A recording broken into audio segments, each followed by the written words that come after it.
Hi, and welcome to Maui at the Movies, your place for the best and most honest reviews. For flicks I'll recommend for you to check out in theater, wait for it on DVD, or not even worth your $1.20 or even time. Plus, at the end of this review, I'm going to give you a chance to win free movie tickets.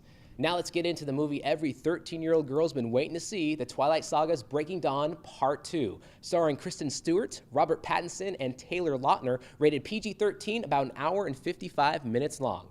Now, for those that may have missed out on Part 1, Kristen Stewart's character and Robert Pattinson's character get married, have a child, and then Bella, who is Stewart, actually dies at the end of the movie. And to save her life, Edward finally decides to change her into a vampire to save her life, of course, but that's actually something that Bella has been wanting since movie number 1. So let's get into it. Part 2, after the birth of their child, the entire vampire family, the Colons on Edward's side, gather the other vampire clans in order to protect the newborn child from a false allegation that puts the family in front of the Volturi, which are like the largest and most powerful coven of vampires. They're the ones who enforce the laws of the vampire world. Now, Rotten Tomatoes gave this only a 56%. Now, that's movie critics. Fans, of course, gave it a little higher, like 91%. But let's face it, the fans of this franchise that love it will love it no matter what.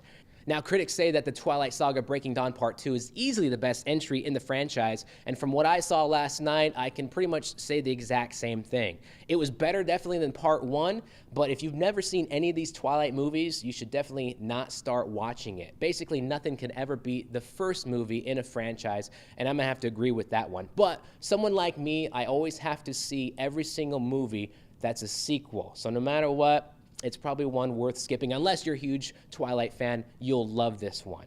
Now, Part 1 scored the 8th highest opening weekend ever with $138 million. And here's your chance to win free movie tickets. How much do you think this movie is going to make over the opening weekend? Check this out for details to win.